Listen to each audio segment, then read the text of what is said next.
Hello, hello, hello. I'm super excited to have you here for our today's pitch deck review session, where two phenomenal investors, one from Turkey and the other one from Canada, is going to go through with me for two very different type of decks. And we're going to analyze a little bit of what makes them excited about a deck. Do they really understand what's going on in them and what could be improved?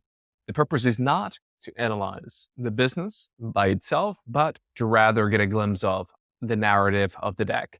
And does it really get us excited?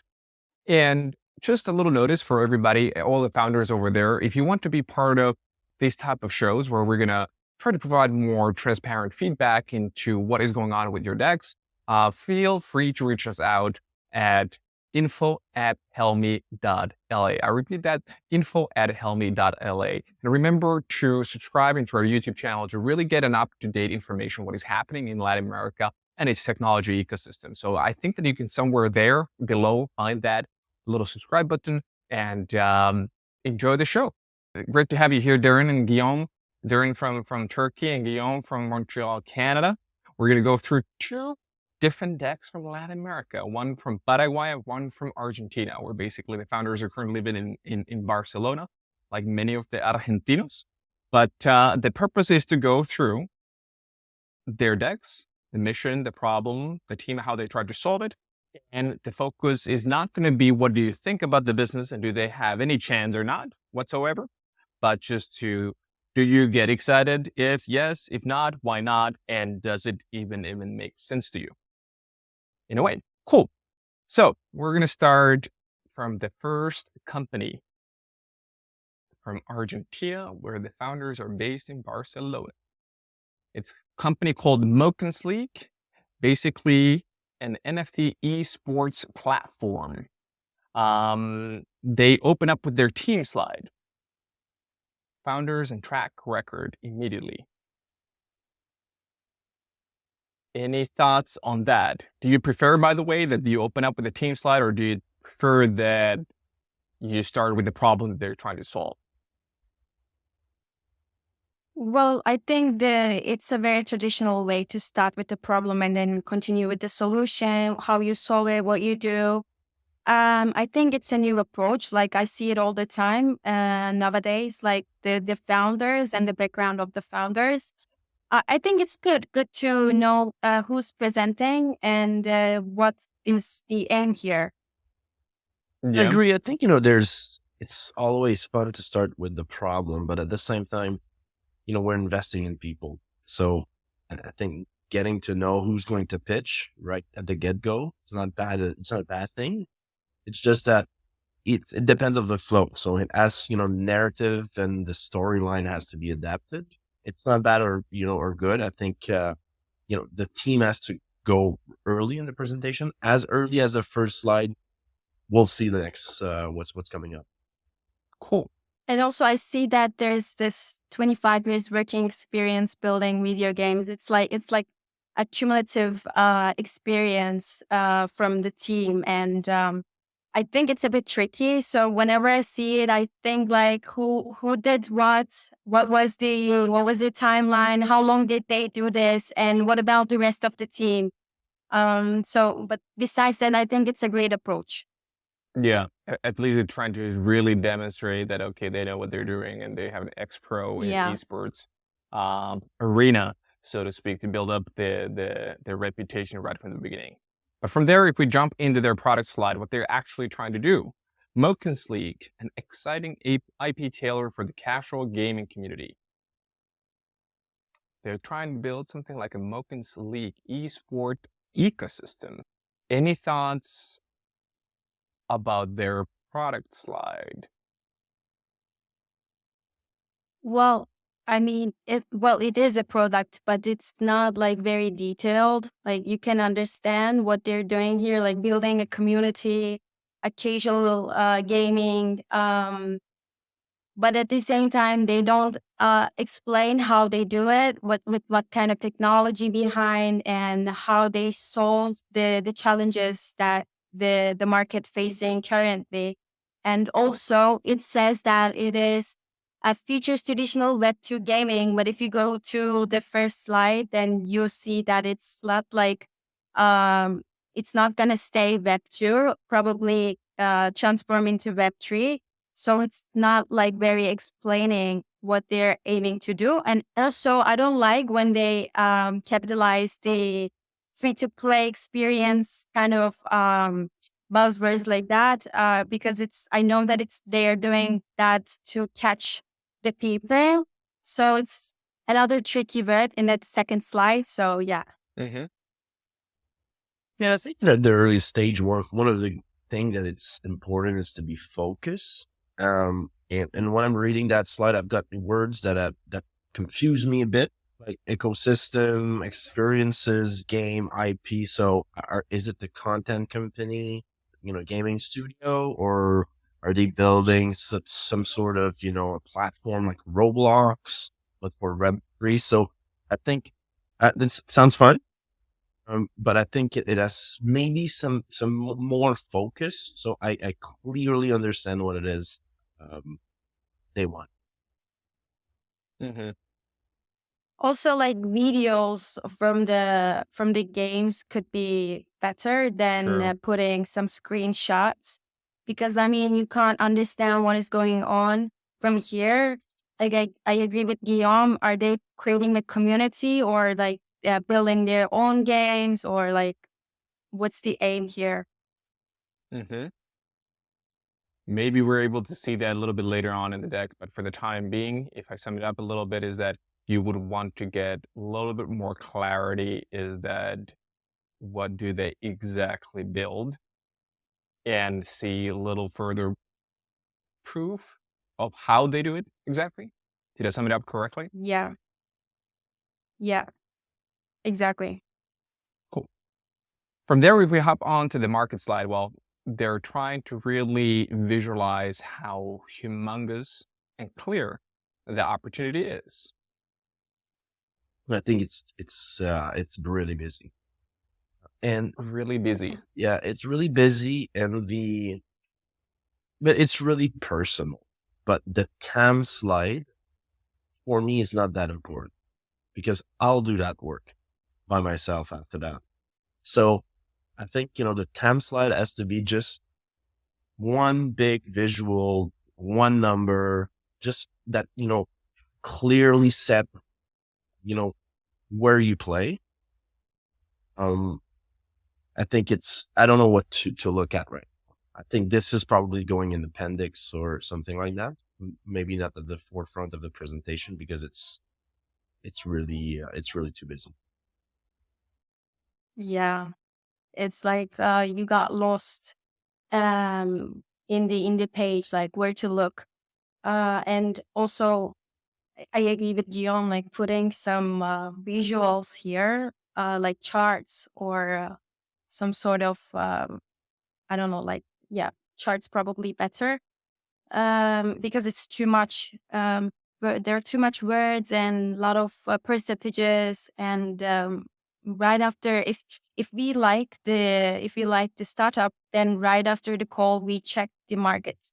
And also, if we're focusing on, for example, gaming studios, gaming companies, we already know the markets, because I mean we have to look at the markets if we're investing in that market, right? So it's not very important. So keeping it simple and casual, I think it's better for a market slide. True. And if we go now for the second of the market slide, is this any better? Or like overall, would you say that because if you invest in, let's say, Web3 and gaming and content, you know the market so well that you don't really, do you want to see at all the market slides?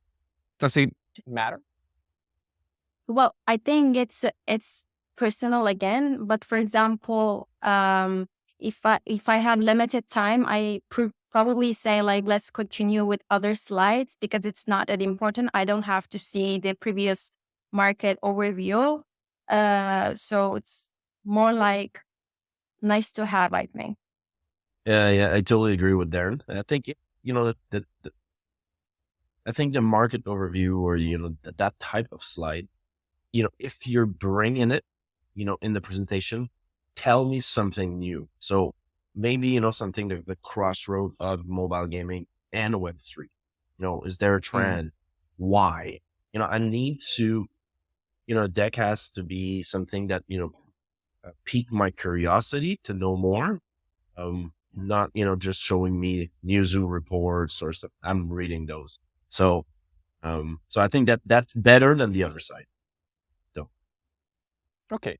And also, I think before the overview, I see that a lot of people put the market fit and the market overview in the same slide to clarify how they differentiate and how they how will they enter if it's an early stage startup, of course, how will they enter that market?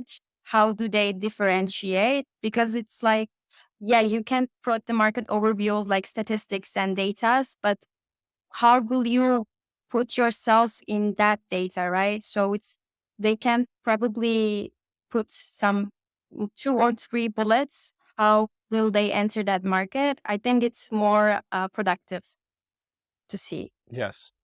Okay. From there, if we jump now to the ecosystem that they're trying to build, they want to really clarify, okay, what they are after at. They currently want to build an eSports ecosystem. Mokens League Champions Series. And from there, a little bit more information about in Mokens League, climb from grassroots competition to professional esports. Join community tournaments, conquer in-game challenges, and ascend to the prestigious Mokens League Champions Series. And then overall esports and streaming ready from day one. Fun to play, fun to watch, and free to play Web3 on demand. Well, there are a lot of things going on here. Well, they started with Web 2 and now they're talking about Web 3, and there's a bit of community building in the middle of the slides. And yeah, I mean, I got lost between 3 slides. And I don't know what's existing and what's to build. You know what I mean? And is there are they building are they adding to the ecosystem, or they're starting from scratch? Is the game already release or not? So I don't know what stage we are, or is it just the deck? Like that's the idea.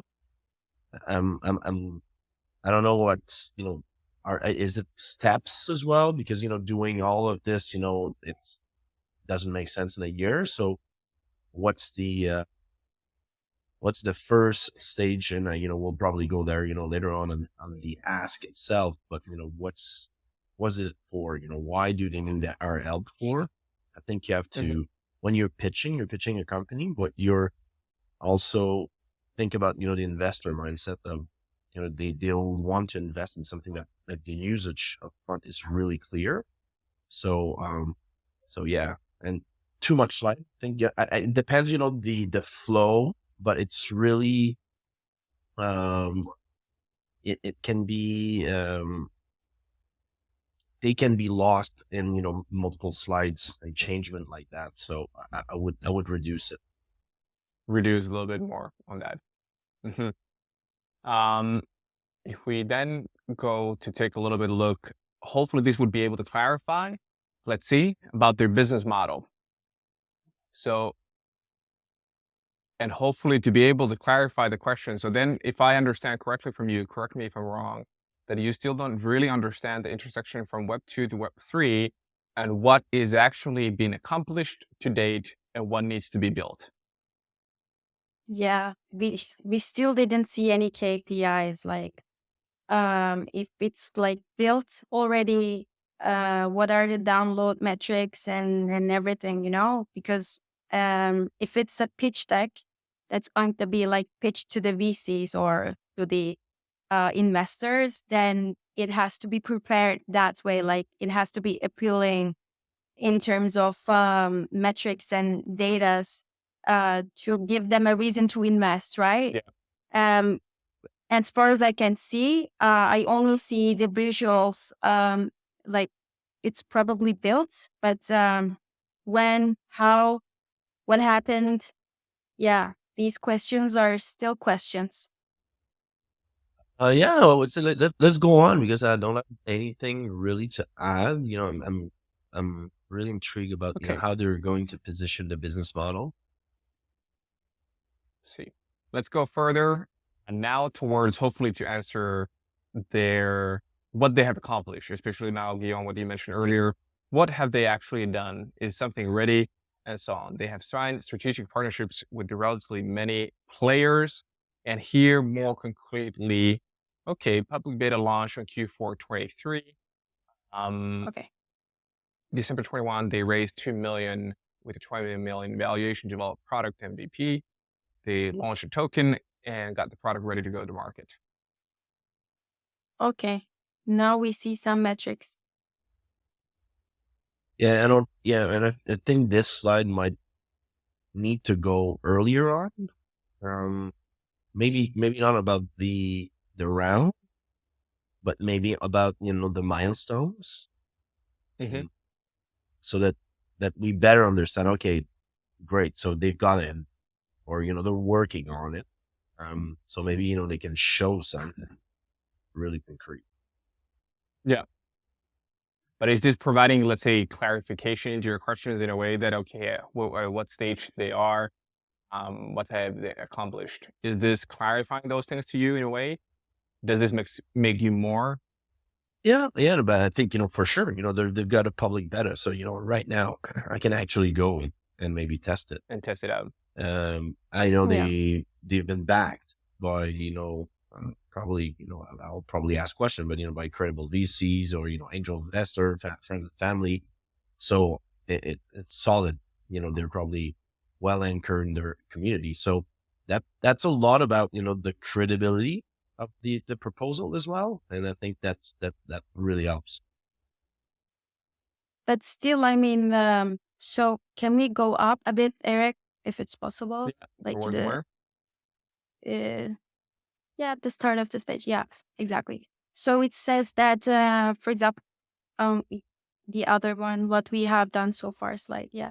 So it says that they got an investment in December 2021 and they did a beta launch in Q4 2023. So what happened between, right? Because I mean, if they were valuated at 20 million at like 2021, then they had to add some value to like increase their valuation till now. So it would probably be better if they could like put some how to say timeline here, because it's not, again, it's not explaining that much in terms of dates and timelines. Absolutely. Absolutely. Okay, cool. I think that in a way that, what if you would have to conclude with one sentence, what did you get out of that deck that you saw? Um, what would that be? I think that's interesting. You can see that it's coming from gamers. They're looking at the future, with Web3. But I think there's a lot. That's the thing. It's a lot. They probably have to synthesize a little bit more their strategy and what they're trying to do.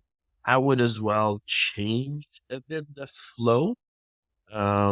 And restructure it. I saw that they've got 17,000 users within. I don't know if they launched the beta in Q4. That's a pretty good traction. I think this has to be highlighted more. But I had to Sure. read it in small bullet. So I would probably change a bit to make it more impactful. But yeah, I would take a meeting just to understand what they're trying to do and who they are. Absolutely. But this is like one of the Yeah, challenging points that I like sort of to interrupt over there is that you would take a meeting, but then the reality is that investors are seeing so many decks, and a lot of them might not even go towards the end. So then it's like the intrigue needs to be captured within the first momentum. Because if there might be, and I've seen also personally so many good decks, and bad decks that sometimes even the bad decks might be even better companies because in a way that you just somebody, if they don't know how to present the narrative in a sexy, cool way, in a short way, then the investors are never going to take a look at, because investors are seeing so many things that it's super hard to capture your attention, right? Yeah, that's correct. Also, like early stage decks has to be prepared in a way of sending the deck, like distributing via email or LinkedIn, and it still has to be understood by the people who are like looking at that deck without telling them what is happening in the slides, right?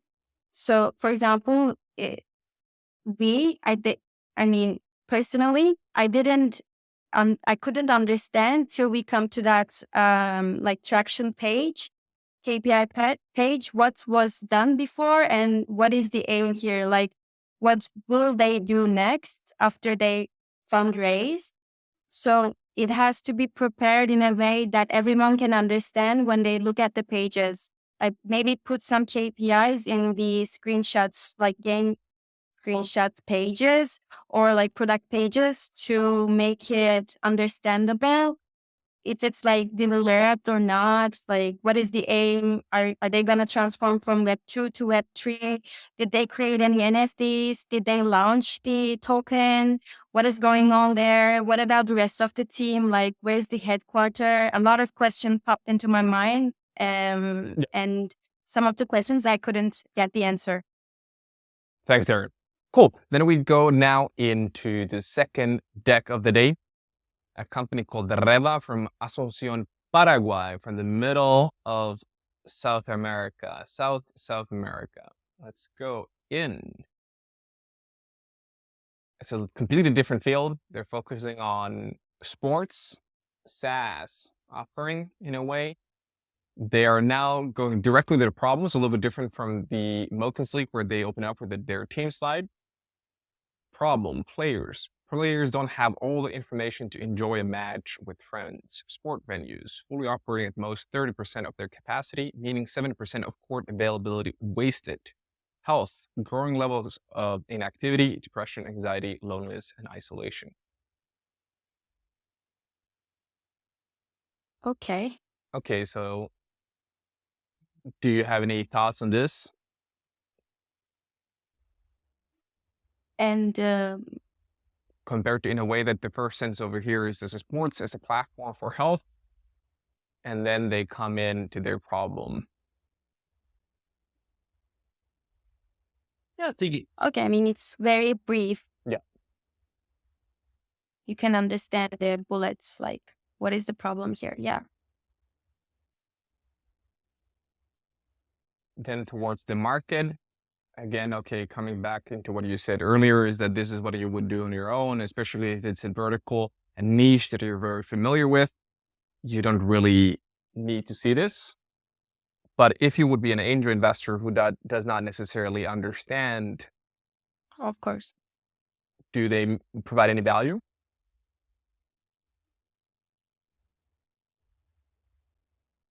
Sure. I think that's the typical type of slide we're seeing in TAM, and but it's really personal for me. That's enough. I mentioned, everyone is putting it, but it's not the one that will strike me in terms of attention. But I would say usually I like the flow of, if you start with the problem and go fast in the solution, because I really want to understand, okay, that's the problem I'm tackling. This is my solution. So that's the type of, presentation I like. So for me, going into like the problem and after that, the market, and going back to the solution, it's kind of, it stopped me in the flow of, wanted to understand. And from there towards the solutions, okay, they have product bookings and product competitions. So a platform that they enable direct bookings and participate in competition. I don't know what it is, so that's probably the biggest problem. I don't know what they're doing. So is it, to book courts of tennis, basketball, both. Yeah, we still couldn't understand what is the solution, what are they doing, what is the product. I mean, we can understand that they're like in Latin America and like we can see the KPIs here, but still couldn't understand what is happening. Interesting. And that's already that when we're basically now going towards the solution. If you don't understand what they're doing, would you continue? No, you have to. By the way, we're on tape, we're in record, so we got to keep going. But in a normal scenario, and by the way, question: in a normal situation, that would you say that you understand what percentage of the decks that you're reading? Meaning that, hey, do you understand 50% of the decks that you're scrolling through? That do they make sense to you? Do you understand what the company is doing easily or not easily? Normally. Well, it depends. I mean, I see, well, our target is like developing emerging markets, right? So a lot of early stage decks are not very well organized. So you have to go to the last slide to understand what is really going on and what stage are they at. So it's very understandable and it's like, it's okay. And also I think it's another strategy that because now you're curious and you feel the urge of understanding what is really going on there. So you have to see the other slides, right? It's another strategy, but not on purpose, but Intentional yeah. or not intentional, we don't know. What is the idea, the thought of the founders? Yeah. I think we should understand at least the problem that you're trying to solve. I think 100% of the deck, I need to understand what's the problem you're trying to solve. After that, the more technically the founders are, like real deep tech. Sometimes I get lost because I don't have I'm not have the technical understanding. But still, a deck for me is the entry point. And I saw more and more founders sending a different deck that present the one they're presenting. And I think that's smart, just an appeal they're sending. And so I understand, I get curious, want to know more. And after that, when it's supported by more, vocal arguments and, some, founders, they can go deeper and they can answer question. But I think it has to be clear, crystal clear when you're sending something. What are you trying to do? Mm-hmm. Also, I receive a lot of Notion pages, like not decks, but kind of like a one pager. So like explaining in a brief way what they do, what they gain. I think like the trend of sending pitch decks changing into sending one pagers or teasers, just like the necessary information with KPIs. And then if they receive interest, then go on an interview or a first meeting to see the deck, actually. Good point.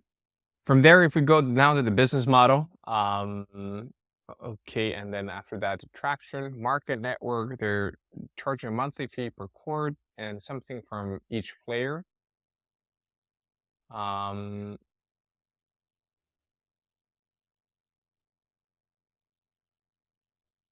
Does this clarify anything for you, or are you still remaining,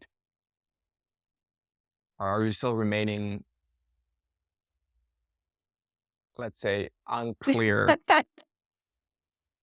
I'm trying to understand if it is like B2B only. Yeah. Or is there a part where they get attraction from B2B2C or B2C? Okay. I'm still trying to understand here. So then we go for the traction. Maybe this would be able to answer that, okay? Well, they started it when they achieved break even. Where they have operations, what sports are included. Okay, Guillaume, you were asking, is this for tennis or what? Yep. It seems to be for racket sports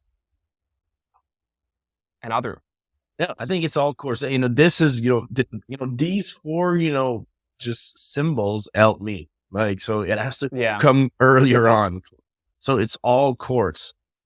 And they've got they've got pretty good traction. So, I'm just looking, 75,000, registered user, 17, monthly active user, low revenue for that type of, of user base, but still, and I would probably look at as well and on the business model, understanding that traction, why it's not a marketplace, and I would probably ask a couple, question about the marketplace, because some of the courts are are they in Canada that's different, but some are public. So can you really put courts and monetize public land?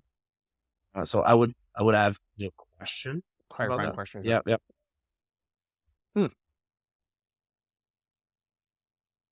And Derin? Yeah, I agree. And also I would probably want to see more about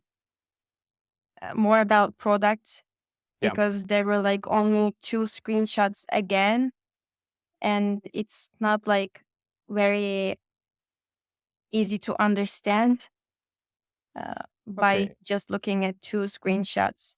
Absolutely. Also, another question, maybe question to you, Guillaume, is break even really important for you, for example? Nope. Not really, right? Not at this point, because I think, if you break even so fast, it means that, probably it's really easy to replicate you. Which you're first in the market, that's good. But, I don't think, technologically, you've got something defensible enough. So I would probably not put, break even. I would just put, the revenue number, and you can talk about it. And the catch-22 would break even. It's like, oh, great, you're generating money and you're managing well your costs. That's great. But at the same time, I'll be afraid to invest in a lifestyle company. And they break even and they just run and, don't grow. I won't say hockey stick, but, they don't grow enough because they don't have the pressure to it. So, I agree, Derin. I don't know if it's worth it to put it there, but there may be cultural, context that I don't know. I agree with you. There's a good, this is a good point, and I would say that this is like a very big difference in terms of where is the company based at. What I mean by that is, like, in a way that in the West, let's say, in a more Western countries where you have a lot more liquidity, you don't need to go break even in order to survive, because you have, let's say, a lot more grants, 100%. capital, credit available. So when you operate in, let's say, certain emerging markets, this is just like a clarifying point for the audience, is that you simply don't have the choice because you don't have market liquidity.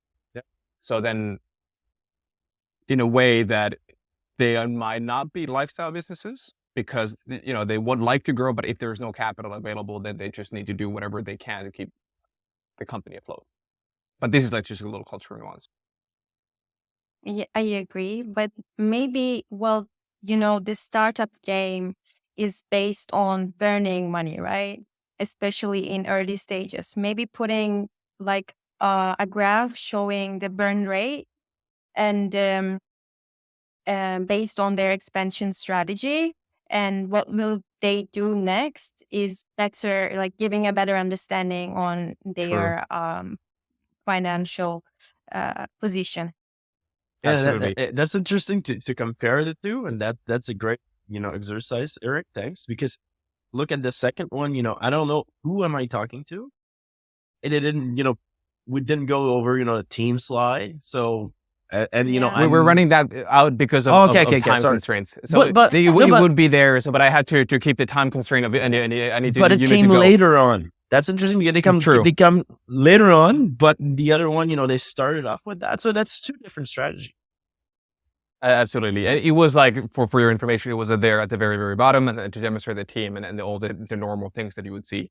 But just to respect your time in a way that we're cutting it short. But in a way that if we would need to conclude over here right now from Reva, from the last slides that you saw,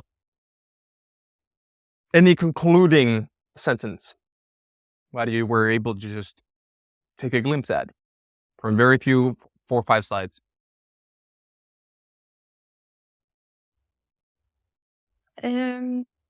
I would try to I would love to see a more dreamy, big, bolder vision. So like the Airbnb of sports facility or whatever. Like, True. you know what I mean? You're not a VC, so throw me a bone. Give me something, bold. So, so Good point. That will be my only thing. It looks that it's a business that is already working, break even, stable, but they want to grow. So I'm not even sure if VC is the right approach. Maybe banking or different type of fund, Look at that. financing. Maybe they already have it in the other slides, but we were running late. Alex, so tell us, do they have that kind of slide? On that, in a way that they have, what are the future plans and expansion into basically dominate the game in Latin America and go and expand into North America. Well, yes, that was there. We had to do that. But hey, Derin and Guillaume, thanks a lot for participating today. I think that these type of conversations where you were able to give, let's say, the constructive feedback, what do you don't really get and what is that you would like to see in what type of order, I think it's going to be super valuable because, as mentioned many, many times before, there's just so much, let's say, non-clarity. What do you think when you go through decks? The founders are just so desperate and they are begging your attention and saying any nice thing and giving you anything you need in order to make them like you. So in a way that they don't really get this honest feedback. So thanks a lot for both of you to participating today. Thank you so much, Eric. It was lovely. Thanks.